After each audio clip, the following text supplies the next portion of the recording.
If you want a job, have a plan and then figure out what you can do to get there and be as outrageous as possible. Do things that stand out, that really matter. I went to a stadium, paid out of pocket, network to people. It really, really helps you stand out. No one's going to be a mentor because why Hmm. will somebody mentor somebody who they don't know? You've got to show that you're worth mentoring. The only way that you're going to show somebody that you're worth mentoring is by showing up. By showing Hmm. up and showing that you're able to do good quality work. And people want to associate themselves to good people at the end of the day.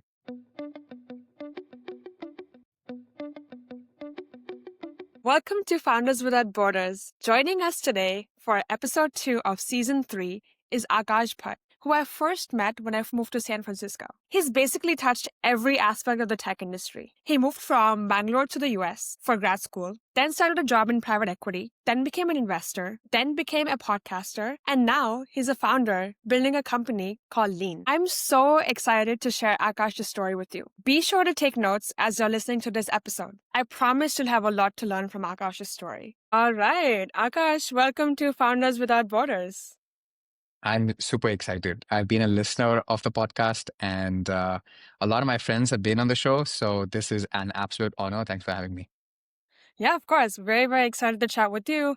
I know we've met a few years ago when I first moved to SF was the first time that we met. It's been awesome to see the work that you've been doing. And obviously now you've started a company called Leen, which we will get into eventually. But just as an introduction, for people who may not know you, who is Akash and what is Leen? Great question. I keep tinkering around with these answers every now and then because I don't really know who Akash is.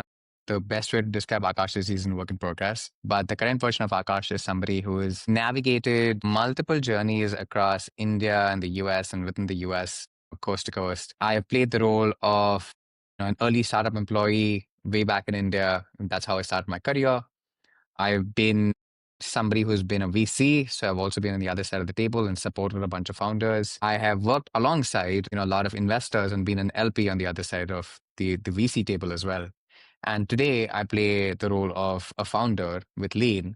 And in all of this, what I've really discovered about myself or who Akash truly is somebody who enjoys chaos, somebody who enjoys building. That could be a small side project, could be a startup like I'm currently employed at right now, or it could just be helping other people who are bringing some ambitious ideas to life. So I've always thought of myself as somebody who's an enabler. If I have resources, if I have people around me, if I have the intellect, I have the know-hows, I want to bring some really good ideas to life. And I've always thought of myself as that person. So the best way to describe Akash today is he is an enabler who wants to bring ambitious ideas to life. And that's how I would define myself in this current version.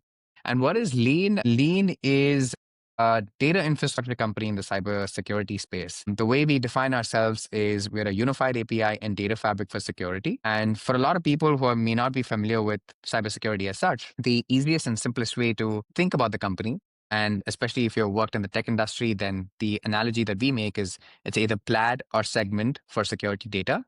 And for anybody who listens to the podcast and doesn't operate in the tech industry or maybe unfamiliar with this, we're translators of security data. Security data is unstructured, it's siloed, it's in different formats, different APIs. The maturity levels are very different. They don't talk to one another. So essentially, our company normalizes data from various security tools so that it's made business case ready so that companies or engineers can go in and start building custom business logic on top of it. So we sit at the infrastructure layer and we are data experts, especially within the security industry. I guess a good place to start here would be just traveling back in time.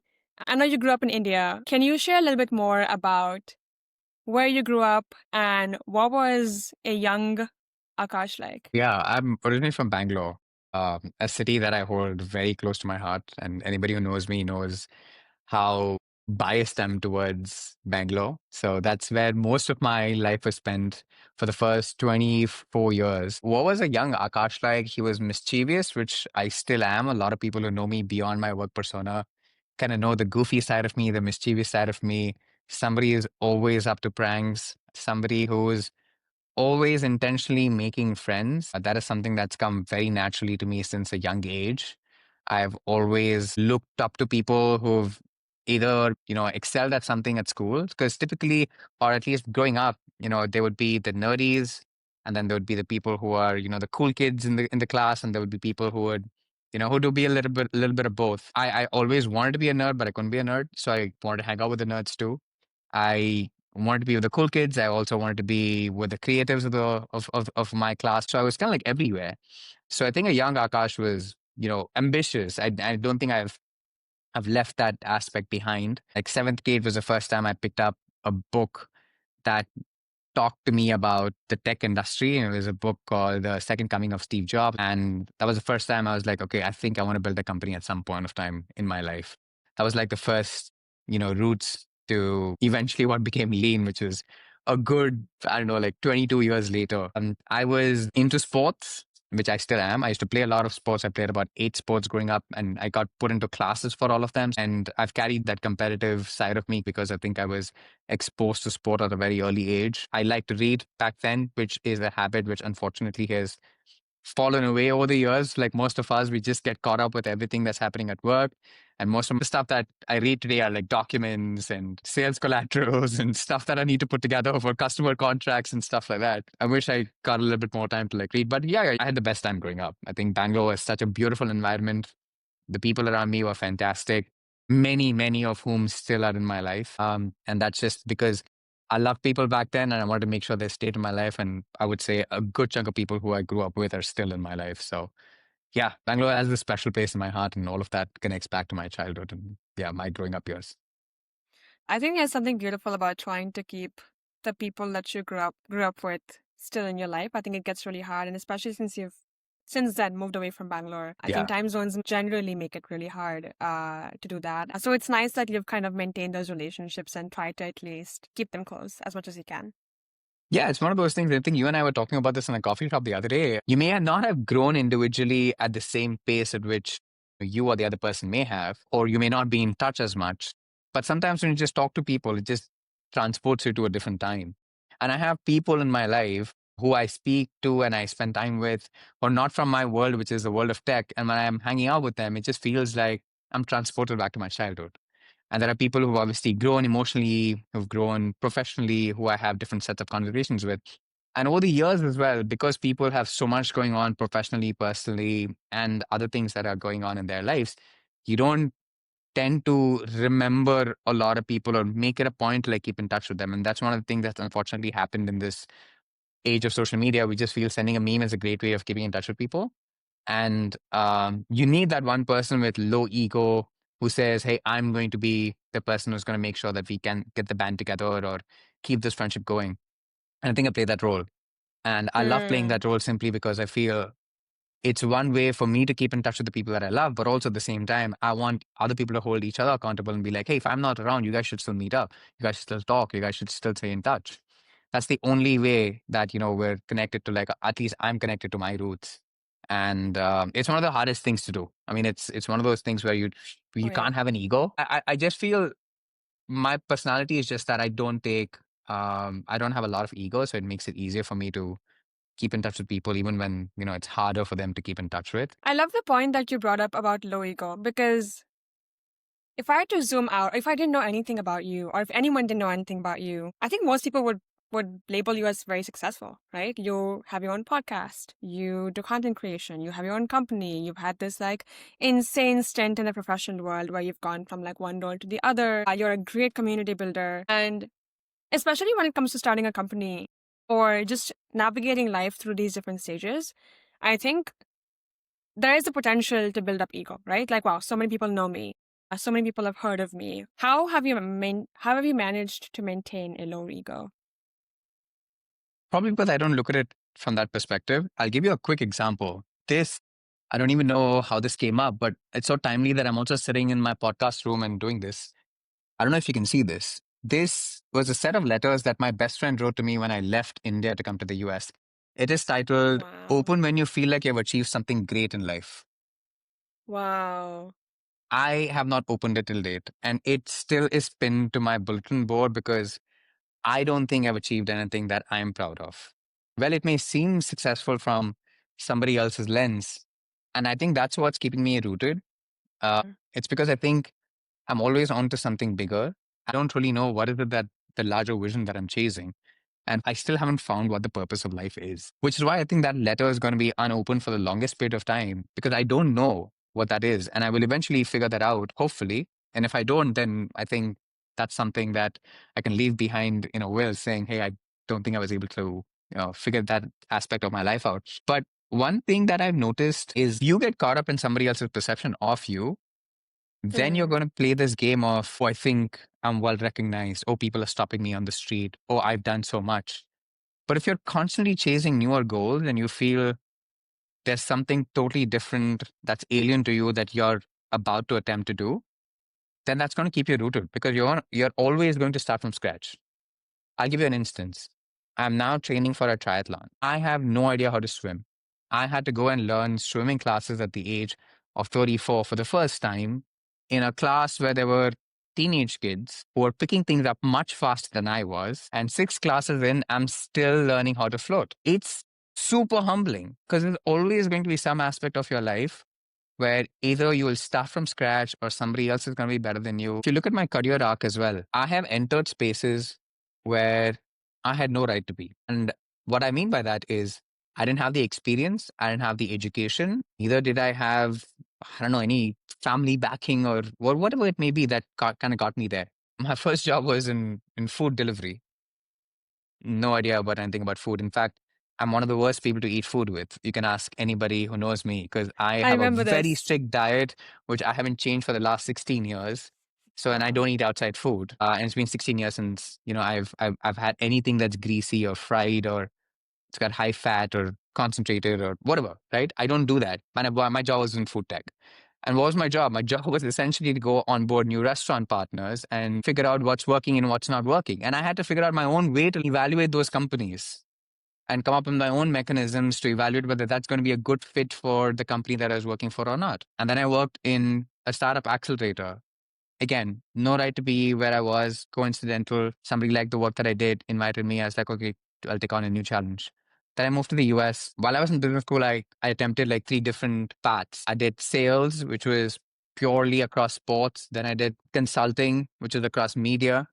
And then I had a small internship, where basically I was doing activations for a firm across their sponsorship deals. And then I got a job in private equity, which was at the intersection of distressed sports and media properties. Again, Wow. finance where I didn't come from because I did an engineering background. Then I went to business school where I did a bunch of everything. And then I worked in finance. And then I worked in VC. No right to be where I was again, working for a Japanese fund, didn't understand cross-border investing, didn't understand venture as an asset class, but I had to like learn things from scratch. And then I got into cybersecurity, where I have zero background in. So at every point in my life, I've had to like learn something from Wow. scratch. And that's kind of kept me humble. And I've Mm. also been fortunately around people who have achieved far more success than I have. And I've seen how humble they are and how rooted and how much they give back. And I only feel I have, 1% of the way that I'm in and have 99% of the way to go through just by looking at some of these people. And that goes to show that whatever we think we have achieved or we think, or other people think that we have, one, your personal mission has to be driven larger than that. And two, if you surround yourself with people who have been far more successful than you have, you're never going to settle for anything that the world tells you that you've achieved. Wow. You mentioned stuff about uh, people being more successful than you are like in your close circle. What is your definition of success today? And has that changed over time?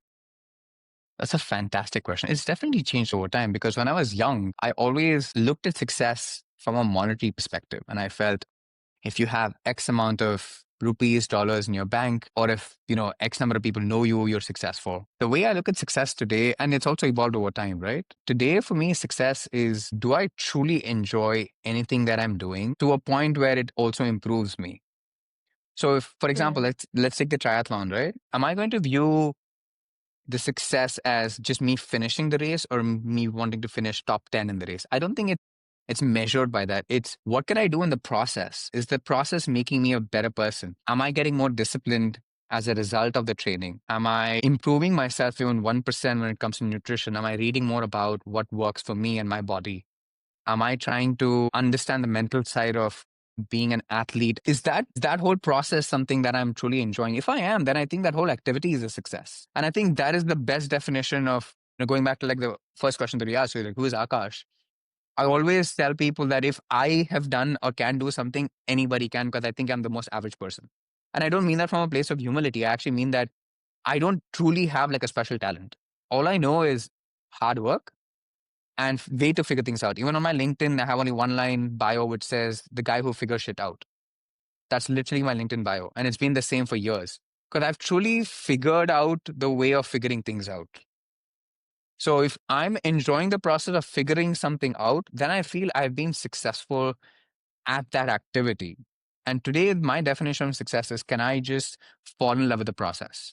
For me, the human side of everything matter. My job, the human side truly matters to me, which is why culture is very important to me from a company perspective. And that culture, outward goes towards my customers, goes towards my investors and building that relationship. And how am I then improving, the little things that really matter that move the needle forward? If I'm able to do all of that, then I think I'm enjoying that process and that's a successful activity.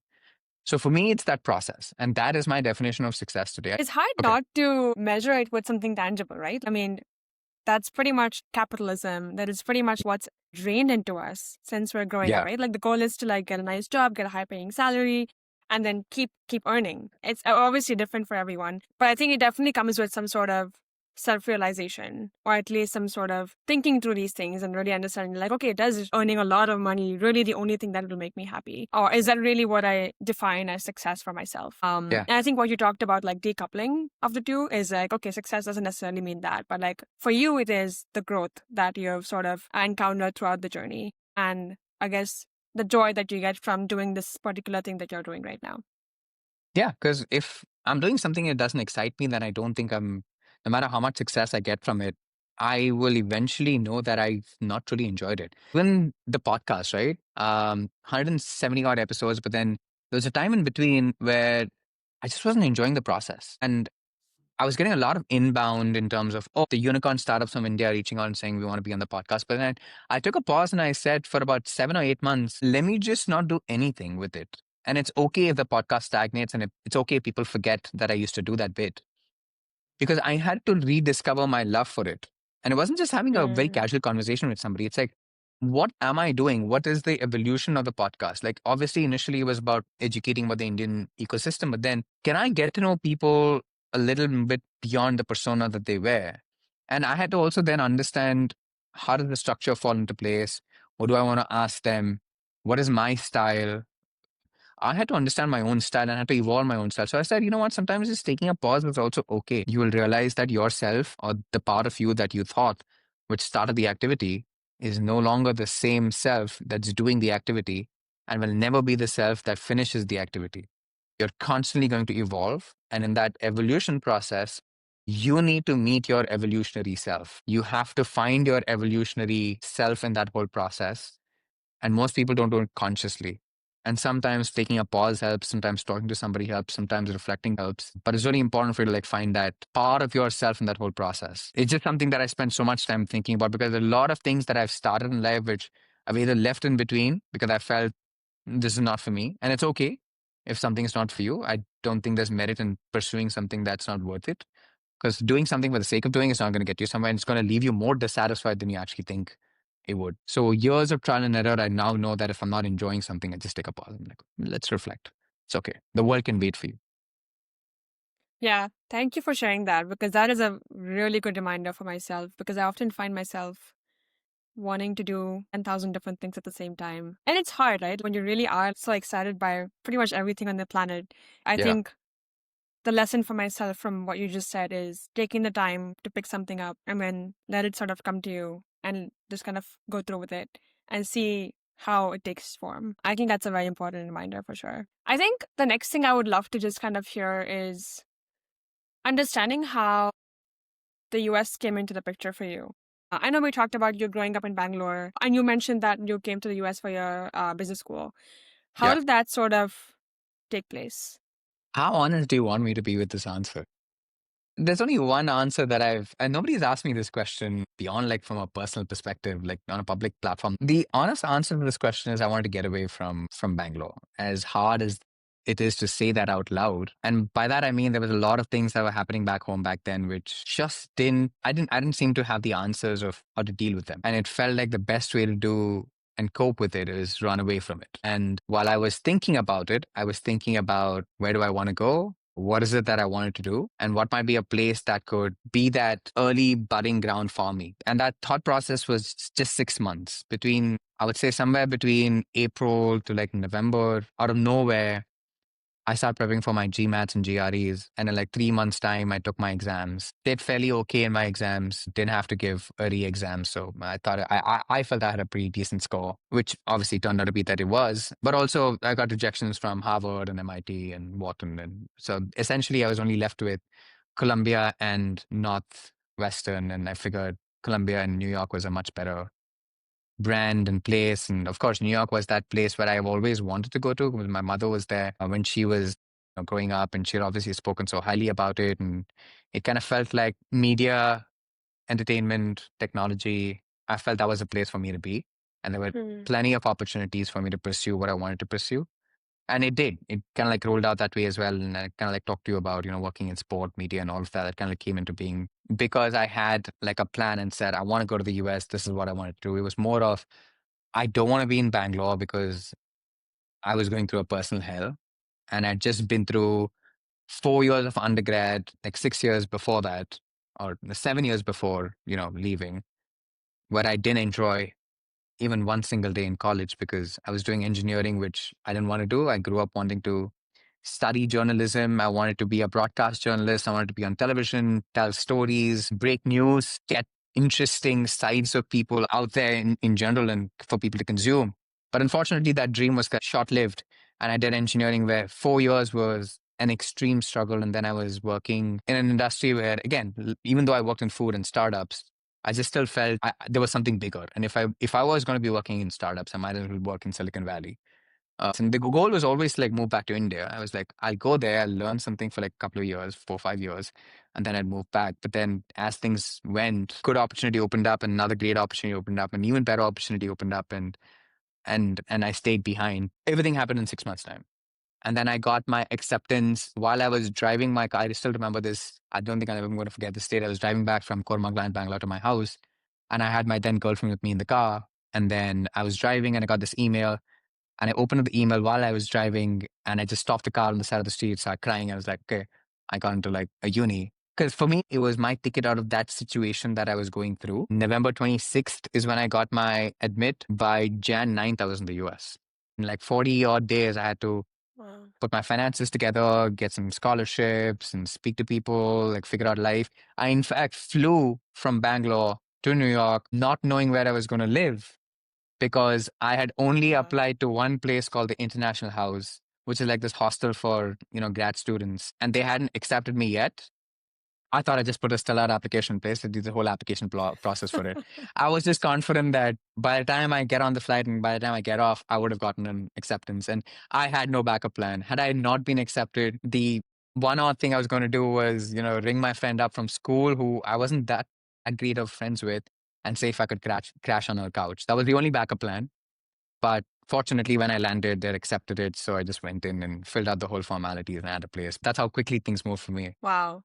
I feel like that story really just highlighted your personality that you just talked about a few minutes ago. It's crazy how quickly that happened and Yeah. things worked out the way that they did. I know one of the things that you mentioned is just you navigating. First off, obviously, like, the fact that you had to come to the US so quickly and then didn't really know anyone, didn't really have family here. And I think that's a sentiment that a lot of immigrants face, especially if they're coming for school or for work. Even sometimes, let's say, even if they do come for work, they would only really know like their employer, no person connections. And I think if I had to look at you today, 12 years later, is it 12? Yeah. 12 years later, you have built a really strong community and network for yourself over the last 12 years. What I'm curious to hear is if a new immigrant or let's say someone in school was just listening to this, what are some things that you did right along the way that have put you in a place where you have a stellar network of professional friends, mentors, advisors, or just peers in general today? Great question. There are a few things that I think I did really well when I came in. Reflecting back, obviously very grateful for those people and those opportunities. First thing is, I kind of knew what I wanted to do when I said I'm moving to the US and did that reverse engineering. I kind of figured out where I wanted to eventually end up working. And a lot of people come to the US saying, okay, I'm going to do engineering, I'm going to get a tech job. It's very different from just saying I want a tech job, because that means you don't really care where you're going to end up working at. You just need a tech job that's going to pay you an X six-figure salary. But for me, it was more about, I think I know where I wanted to work. I know the kind of role I wanted to play. And then I laid out two or three other things that I said, if that doesn't happen, then I'm going to experiment with two, three other things. And during business school, that's what I did. I'll give you an example. I didn't have a natural sales ability. Of course, when I was onboarding those restaurant partners in my first job, I eventually became good at, pitching the company and, talking to people and connecting them on a personal level. But sales in India are very different from sales in the US. So here I was selling myself. And one of the things that I had to quickly learn is how easily and well people who have been exposed to the American way of life are able to sell themselves. And I felt, coming from an India background, or at least back then, I wasn't able to sell myself really well. Even though I had like a little bit of sales exposure, I struggled with that. I would stand in front of the mirror, practice. How is it that I was going to talk about myself? What are things that I, eventually would stand out to somebody? Then you've got to like play around with that. It's a lot of iterations. You've got to figure out what you want to do. You got to figure out what is it that you bring to the table. And it's not enough for you to just go to like job fairs and, speak to people and professors. You got to reach out. You got to be as shameless as possible and as smart as possible and creative as possible as well. I'll give you another example. I knew I wanted to work for a sports team when I came to the US. One of the things, media entertainment, sports is a big part of entertainment. I knew I wanted to work for a sports team. I eventually got a chance to work at City Football Group, which owns Manchester City, New York City FC, Yokohama Mariners, a bunch of teams, Girona and all of that in the world. It just didn't happen to me overnight. I spoke to somebody at New York City FC, which is one of the clubs that falls into the City Football Group, in February, and I ended up getting the job in December. And the way that it manifested was, I would go to every single home football match of New York City FC, buy a $25 ticket, which is the cheapest ticket that you could get. And I would literally go and network with anybody who was wearing an NYCFC badge or a city football badge. I wouldn't watch the game. I would just walk up to them and say, do you got 2 minutes? I just want to introduce myself. I want to work in the sports industry. This is my background. I go to Columbia Business School. This is what I've done. Just keep me in mind. Eventually, I went to all the home games. And by the end of it, they were like, who the hell is this guy who's just coming to not watch the games but talk to us? In fact, I had one of them say, are you not watching the game? And I'm like, no, I got 90 minutes here and I'm going to maximize my 90 minutes. And I'm going to go speak to as many people as possible. By the end of it, there's this gentleman named Tom French, who was back then the head of sales. He said, I have something open. Do you want to come and interview for it? And the interview process was super simple because everybody knew who I was. I didn't have to go through hoops. I didn't have to over impress anybody because I'd already done the groundwork for it. And they eventually said, we know you. We want to just get to know you. Want meet a couple of other team members who are senior folks. And that should be it. And I don't think they interviewed many candidates because I interviewed on a Monday. By Thursday, they told me you have the job. So I had put in the groundwork for that. I knew what I wanted to do. And I paid a little bit, $25 for like what, 16 odd or 17 odd home games. But yeah, it was something that I thought I wanted to do. And that was the easiest opportunity for me to get. I eventually got that.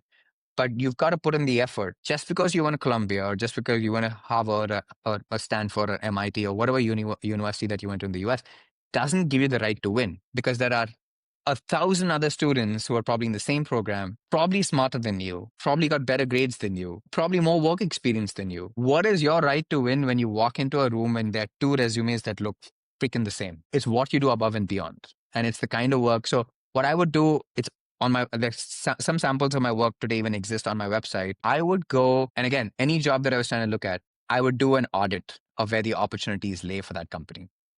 Like for example, there was a sleep tech company back then, wellness space. They were trying to expand into colleges. I got a whiff of that. And I put together a 24-page marketing collateral saying, this is how you can enter colleges. I got an interview. Of course, it didn't go anywhere. I bombed the interview when it happened, but I still got the interview. Now, that wouldn't have happened if I just sent my resume in. There's a company called Brandless, which unfortunately shut down in 2021 or 2022, which I thought was a fantastic idea in 2017 when I came across it. This company basically It was called brandless. Everything that you walked in, it was like Trader Joe's, but everything was, there was no brand. Toothpaste, no brand. You want oil, no brand. Like every, it was a grocery store, online grocery store, and every product was brandless. That was the brand. I thought it was a genius idea. They were also able to like cut down pricing against competitors because let's say you pay $4 for toothpaste for Colgate or $10 for Colgate. These guys were $2.99 because they didn't have a brand associated. They didn't have like marketed that much. I thought it was really genius. And I ran that entire social media because they didn't have a social media presence at that point in time. I ran the entire social media plan for the next 12 months and sent it across to them. I got an interview with them. Again, That's I didn't get the insane. job, but I still got an interview with them. I got 2 rounds of interview and then obviously I didn't crack it, but I still got a chance to sit down with 2 people and 2 levels of interviews and go through that process. That's one of the things I did really well was just be shameless and reach out to as many people as possible. Numbers game, you'll reach out to 1,000 people, 5 people will respond or 10 people will respond. As a founder, I get so many emails with people saying, "Oh, I want to interview with your company. Here's my resume." I'm like, dude, I'm not gonna take a look at your resume. And the resume is the last thing as somebody who's me would ever look at. What are you doing differently? Send me like, I don't know, send me like a voice note, send me a Loom video saying this about your website. This is what you guys have done. And even now, people who want to like ghostwrite content for us, if they just send me a message saying, "Oh, I will ghostwrite content," I'm like, dude, I don't care. Yeah. You send me a portfolio, I don't care. But Yeah. there were a couple of people who were like who ghost wrote like a week's worth of content. I took a call with them. I was doing that about 10 years ago. But I would reach out to people and I would shamelessly be like, "Hey, I want to work with you." And you go to I have so many screenshots of such conversations on LinkedIn where I would just reach out and be like, "I want to work with you. Here's a small thing." It's definitely something that I would encourage more people to do is take more initiative, agency. If you want a job, have a plan and then figure out what you can do to get there and be as outrageous as possible. Do things that stand out, that really matter. I went to a stadium, paid out of pocket, network to people, do that kind of stuff. It really, really helps you stand out. Second, no one's going to be a mentor because why Mm. will somebody mentor somebody who they don't know? You've got to show that you're worth mentoring. And the only way that you're going to show somebody that you're worth mentoring is by showing Mm. up and showing that you're able to do good quality work. And people want to associate themselves to good people at the end of the day. It's not just the quality of work that you do. It's also what are you able to like give back to them. You've got to like figure out what can you do for somebody before you actually ask them for anything. And then you got to follow through. That's the other thing what people don't do. People just like, oh, mentorship. And they'll come to you, you tell them, you disappear 6 months later, they'll come back and be like, oh, I want your thoughts. Show people that what they're giving you in terms of feedback is being implemented. A good example of that is if somebody gives you a feedback in figuring out, how to land a job, tell them what happened when you implemented that. Just send them an email. Be like, "Hey, I got a job. Thank you for it." Or I got an interview. I didn't crack it, but what you told me really went a long way.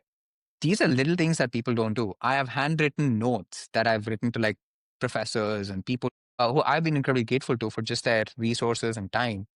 Problem with today is people don't write stuff. People don't, everyone's using ChatGPT.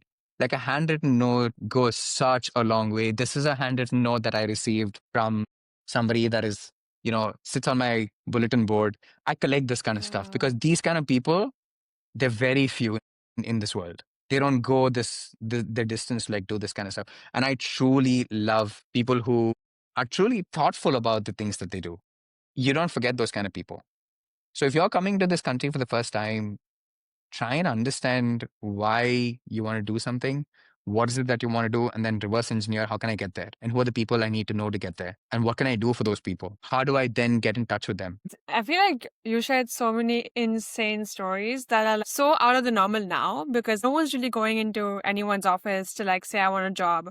No one's doing Yeah, the I will sit for 16 home games just for you to get to know me. And I feel like this is so rare because like everyone technically has the same access, right? Like, and I feel like it's just like a pattern in your life where I think you found a way to balance like working smart and hard. Like it's not just hard work and you it's could say not that. just smart work. I think it's a you need both. You need both. You definitely need both, especially for somebody, or at least I've always thought of myself, I told you this, I don't have like an inherent talent. So if you don't have that, then you have to create something for yourself, which is Mm, why figuring out has become my superpower. And I've figured things out for a lot of people. Like we unfortunately just had to let go of like an engineer. I had to figure out mm, how to put together dollar compensation against equity because we can't issue equity for somebody in India. So we go through the whole legal process back and forth, understanding Indian law, jurisdiction, US law, then putting together like the paperwork for it. So just figuring things out has just become that superpower, but it takes a long time. But like you said, we all have access. It's just that we don't use it. We don't take Mm. advantage of the world that we're living in. Like SF, look around you. So much opportunity. New York, plethora of opportunities in so many diverse fields. You can go anywhere you want. But that's what we need to do is to actually figure out what you want to do, and then you're just one or two touch points away from landing what you want to do. One last question. It's a reflective question to kind of close it out. I like to end every episode with this thing called a letter to day one. It's a chance for you to share a word of wisdom to the version of yourself that just landed in the US. Take yourself back 12 years ago. If you could share one thing to your younger immigrant self on your first day in the US, what would it be? It's a great question to think of for sure. There's so many things I want to tell myself. Be open to opportunities because you never know what shape, way, and form it'll come to you in, and be aware when it does. Because we think this is not going to be a great fit, but you don't know where that opportunity can take you if you just said yes to something. People always say, be very careful about the yeses that you say in life. I think for me, the yeses have been blessing in disguise. So the yeses that I've said in my life have all taken me from one point to another, to another, to another. It's kind of like brought me to where I am today. And I think that's what I think most people should be open to is taking on more new things. I came here wanting to work in sports media and entertainment. I'm building a cybersecurity company and I don't regret anything that I've done along the way. So you never know where it's going to take you.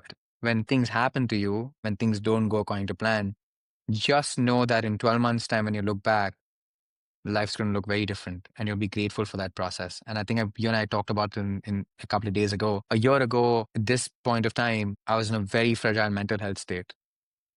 12 months in, I couldn't be more grateful and happier and just thankful about everything that's going on in my life and more excited about looking forward. I wanted to end things 12 months ago, and now I'm just looking forward to like what's coming in the next decades.